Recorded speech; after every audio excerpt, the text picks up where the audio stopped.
This is Obscure and Blind. Welcome to the descriptive audio playthrough of Resident Evil Gaiden for the Game Boy Color. This game is special to me. It was the first scary game I ever played in my life. It was played in a Walmart parking lot right after I purchased it back in 2002. I was 12 years old, and it was an awesome experience. I love revisiting it now, and I hope you will love revisiting it with me, because it has not aged as well as I would have liked, but I had a ton of fun with this video. Thank you so much for being here. Without further ado, I will get into it, and I will be very, very hyper. So forgive me that for the first 30 minutes or so until I kind of get the stride underneath me. I mean, it's 6+ hours of grade CCC quality audio. I hope you enjoy. Start recording right now. We are now technically and irrefutably and forevermore everything else we're recording, and we've been recording for about seconds now, multiples of seconds, and we're gonna swoop, and this is crazy, and we're gonna press play.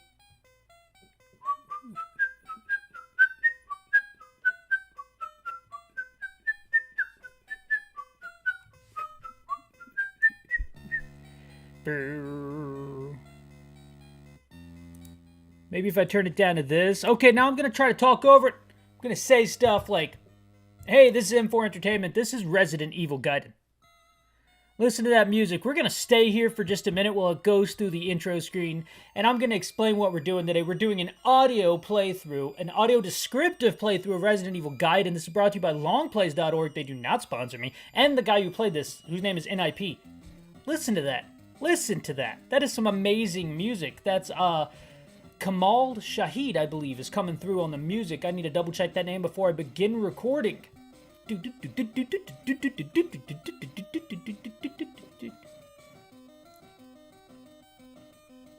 Just let it wash over you. And we're into it. Now, I will be pausing to read out loud to you. So be aware that the music will pause every now and again, and the thingajigs will show up on screen, because you know what? I don't have the energy or the editing expertise to try to figure out how to get that from happening. So it will just happen over time.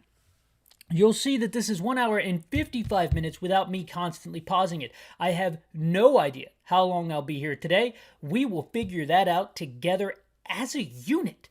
And also, having a video that long is going to be new for me. So I don't know if I'm even going to be able to do this, but we will do our best to make it through in one sitting. So, in an effort to put a stop to the global operations of the evil corporation, what I'm going to do is I'm going to read them silently to myself, then I'm going to read them out loud, and I can edit that out later. Let me move my mouse up here. Every time I pause, is it just going to keep the things on screen? I guess so. I would try to fix this if I could, but as of right now, I cannot. So I'm not going to try too hard, in a nutshell.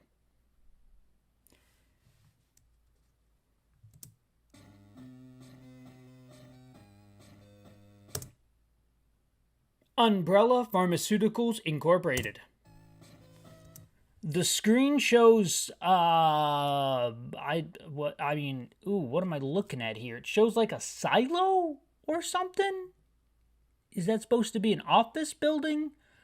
But it has a rounded top, like it's an observatory. There are some stars. Description, exterior, night. A corporate building is shown in a very small screen above text. The text reads, an underground organization was formed.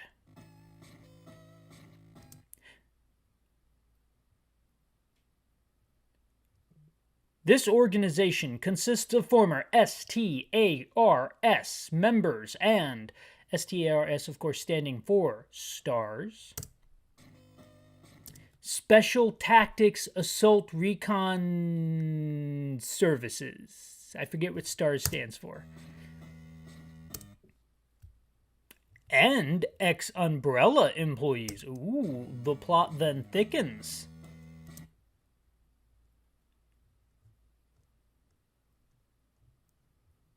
Somewhere in North America, at this underground organization's hideout.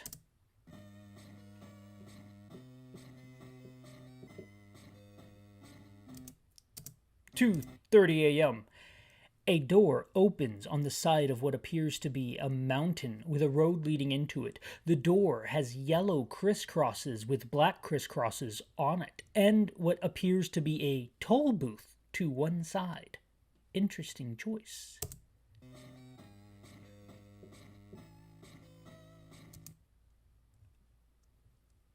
Interior, night. A woman stands in front of a gigantic computer screen. A man faces her. Both are silhouetted by the light of the computer screen behind them. Artistically done. Barry, reporting for duty. That's my Barry voice, and that's what it'll be for the rest of this playthrough. Chief. Good chief voice. Let me think about this for a minute. Chief. Let me see. Okay, Chief is clearly... I cannot assign a gender to Chief. Chief has an interesting haircut. Like a Uma Thurman haircut, or maybe a haircut of that one character in The Incredibles who makes their suits. Darling, that's a great Chief voice. This is the Chief voice. It is non-gender specific. Good to see you, Barry. I have a mission for you of the utmost importance and urgency. I'm adding words now because of my new voice. That's a terrible voice for the Chief. A new type of bioorganic weapon developed at Umbrella's labs has escaped! Exclamation point. God help us all, I say. This BOW is believed to be among the passengers of the cliffhanger screen. Luxury ocean cruiser, the Starlight, in all caps, because it deserves it. The new BOW is an extremely dangerous creature, even in its human form. We know a lot about this BOW, apparently. There's a human form to it? I don't know. This is where you get your information. Leon S. Kennedy of Raccoon City. Sorry. Leon S. Kennedy is a police officer. He is like... Barry Burton is a STARS member. Barry Burton is an action hero. Barry Burton has done work as a police officer. I don't know how much you know of Leon S. Kennedy. Leon S. Kennedy was driving to his first day of work when he hit a zombified dog, and that changed the course of his life forever. Leon S. Kennedy is... He has no police training. All Leon S. Kennedy knows how to do is put a bullet into the head of the undead. That is Leon S. Kennedy's entire resume. You know, who do you think you are? I'm Leon S. Kennedy. I put dead men in the ground. Yeah, so do grave diggers, but we don't trust you. I don't know. That's another game, another day. This is my chief voice. The police department was tracking the BOW. Oh, Leon S. Kennedy of Raccoon City Police Department, which has been nuked. Raccoon City is the police department isn't there. No records to pull. Anyway, I digress. Tracking the BOW.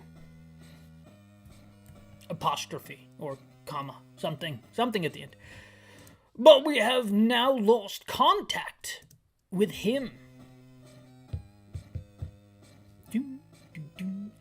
His last report came in over 24 hours ago. Some kind of control panel is featured on the top screen. Anytime I use this voice, I will be audibly describing to you the environment upon which I see, and I don't see it very well. This is the blind audibly describing for the blind. This is also a comedy series. I hope those two things go together with a handheld horror video game. They should. The screen we see looks like a control cockpit of sorts, but perhaps it is a computer monitor. This is an awesome secret agent level. Lots of buttons I see, lots of lights lighting up. There's a plus sign on that dashboard in front of me. It looks to be a keyboard somewhat. And then a gigantic screen that is almost curved at the top to open up and allow more sight. And on the screen is something that I cannot distinguish nor describe. It's silver in color. Maybe it is a shady building of some sort lost in shadow. Maybe it is the cruise liner seen from a very high vantage point, or perhaps it's something completely different. This is also telling us about the objective, and I don't know if I'm supposed to read this in the Chief's voice or how annoying the Chief's voice is, so I shall read it in this voice. Objective: locate Leon S. Kennedy and eliminate the BOW. They fit the objective of this game into one screen, showing you at the top part of the screen absolutely nothing of value. Oh, the cool part is that the dashboard there had little moving lights and like little widgets, and they were like scanning. That was nicely done, M4. Okay, this is the first time we get to see the rain, and the rain is amazing. The rain in this game is done by simply replacing some polygons and moving them in a sequence over the screen. I believe that M4's time doing screensavers has allowed them to do a masterful amount of interesting stuff with these games, and I would have loved to have seen them do some Game Boy Advanced games. Stunt Pigs is... What did I just do? Okay, never push that button again.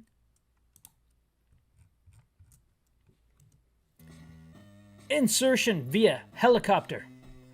Location: the Starlight, currently cruising in the Atlantic. Extraction via helicopter, deployed on report of radio transmission. There we go. I'll stop reading it. Barry looks like an action hero. Oh, I didn't do that last one, did I? Exterior, cruise ship, night. A helicopter approaches the cruise ship from the left-hand side. Leaning outside of the helicopter is one Barry Burton. Barry F.B. Burton. F.B. standing for, of course. How much should I curse? I'm not going to curse this entire playthrough. I am going to not curse at all. Operative Barry Burton. There's lightning in the background. The lightning looks very cool, actually. Good luck with your mission, says the pilot. So we begin on the cruise ship exterior, and the first thing that happens is we get a little whoop.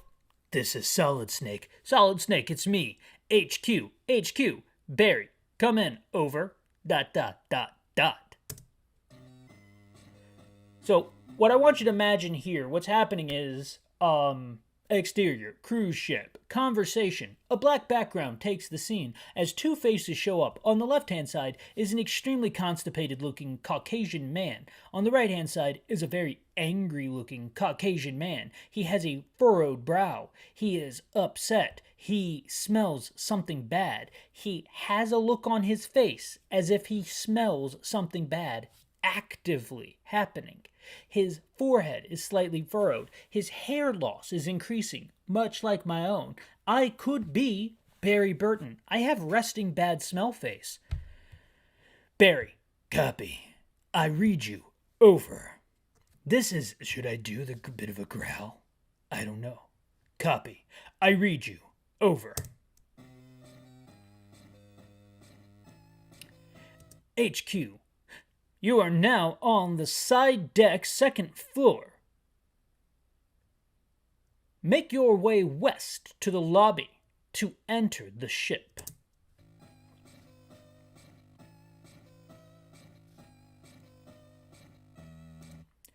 Look for useful items along the way.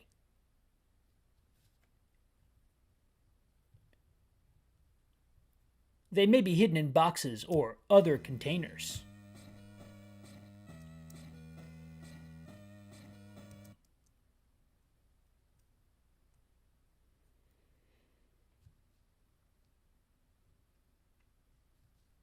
Your alert icon will show when an item is nearby. You can then pick up this item.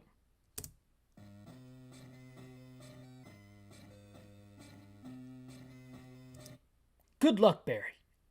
Over and out. A descriptive audio note for those listening at home. I will tell you when the screen changes and what I'm seeing in real time. We see Barry running around the outside of the cruise ship. We pick up our first item. Did you hear the wah wah wah, wah wah wah? That is exactly what tells us when there is an item there. I do not believe that I see any visual cues to tell me that an item is or is not present. Handgun bullets. These bullets are used with the handgun.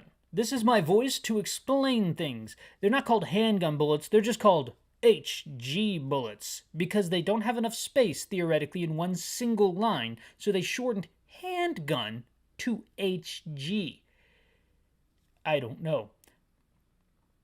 The picture is a white, almost looks like an ATM machine, but with a big bottom, the kind of trunk space your mother wants on her Cadillac, so to speak. So it begins with a square top and then a rectangular bottom, but they are connected. The square top features inside of it gray lines which outline a black square, and inside the black square is a blue box of bullets with bullets spilling out, almost helter-skelter spilling out, like Barry picked them up and oops, all bullets, and the bullets just flew everywhere, and now Barry has to bend down and pick them up from the cruise deck floor. In the upper right-hand corner is something that is shadowed out so I can't see it. It could be the background of the cruise ship, but I have no idea what it is. Maybe it's an eye? Oh, it's an eye inside of a circle. A lowercase I inside of a grayed out circle. This is going to be difficult for me. I'm just now realizing this. Let's move it along, shall we? Barry is running down the cruise ship. He's headed to the left, which theoretically should take him more towards... Oh, we have picked up another item. It is a card of some sort, and it says... this is a info doc or information document. Your current objective will be shown on your PDA. Barry has a personal device assistant. PDA. What does the D stand for? Personal document assistant. Personal PDA. I've heard PDA my whole life. What does the D stand for? Personal something. Personal assistant. Should have just called it a PA. The D is irrelevant in my, Your PDA will also show you all the information you have found. Your PDA can be accessed from your inventory. Very cool. The same outlined square/rectangle is here, although the square is slightly wider, so it's more like small rectangle, big rectangle.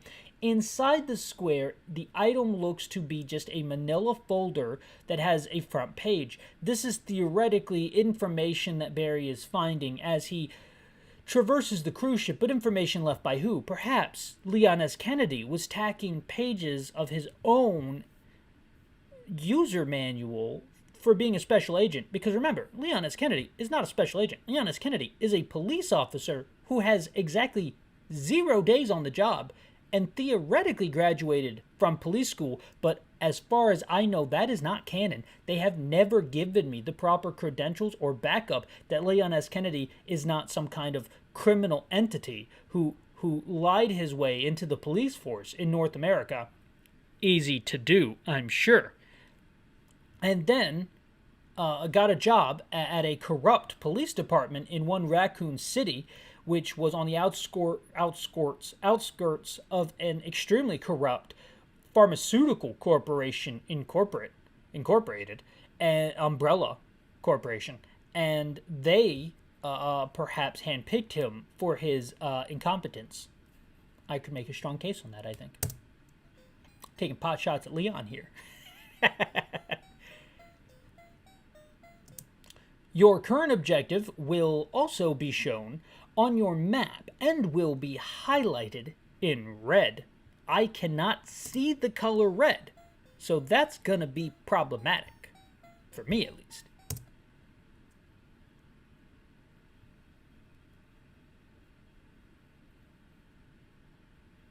Your map will also show where you currently are highlighted in green.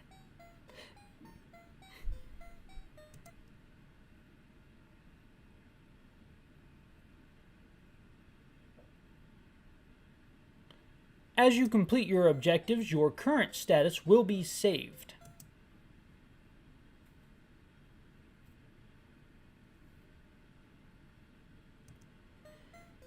You may then continue your mission after a restart.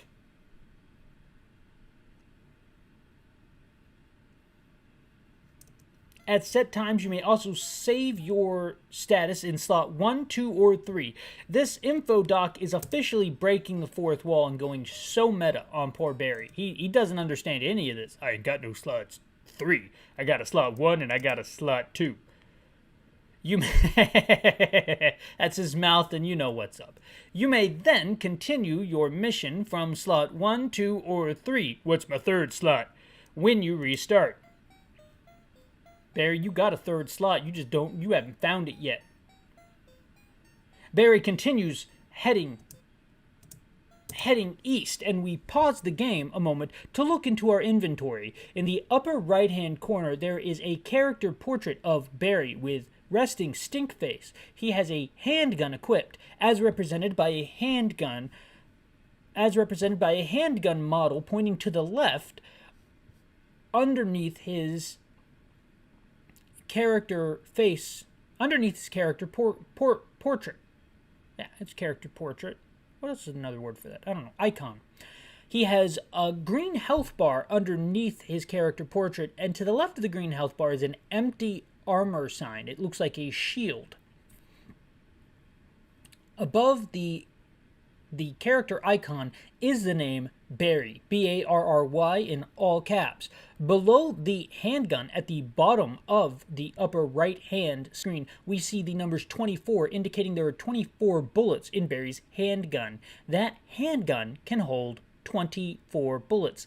That is an anomaly.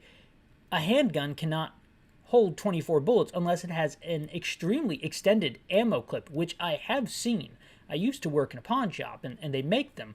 I've seen one that holds 30 rounds for a handgun. I've seen a target pistol that can hold 180 22 rounds. That would come in a lot more handy than a 9mm with 24 rounds for Barry Burton on a cruise ship infested by the dead. In the lower part of the screen, so that's the upper part, is the upper right-hand corner has Barry with a character portrait, and he has the handgun equipped with 24 bullets. The middle of the upper part, it's split into 3 sections, is a blank character portrait. Nothing's in it. And the left-hand side is another blank character portrait. This could lead us to believe, at this moment in time, that there is potentially 2 more people who may come into the proverbial picture, if you will. Now, the bottom of the screen holds, in the upper left-hand corner of the inventory screen, a PDA, which looks like a laptop. They should have just called it a laptop, because it is, by all intents and purposes, a laptop. It's a laptop. But the screen of the laptop says PDA, which is Personal Debilitating Assistant, or Personal Discourse Assassination, or People Doing Awful Device. Oh, device. Personal Device Assistant? No, that doesn't make any sense. We also have, in the lower part of the screen, a knife, and to the right of the knife is an infinity sign, going like a figure 8, but sideways, meaning you can use the knife an infinite amount of times. Now, why Barry doesn't attach that knife to a pole to be able to use it at longer distances, I cannot for the life of me figure out. And then to the right of the knife is a gun with the number 24, representing the handgun that Barry has equipped with 24 rounds. This is unique because this means that they dropped Barry off to find another secret agent on a cruise ship they believe has been overrun with the undead, with a BOW aboard with only a knife and a handgun, 24 rounds of ammunition, and a laptop, because it's the early 2000s.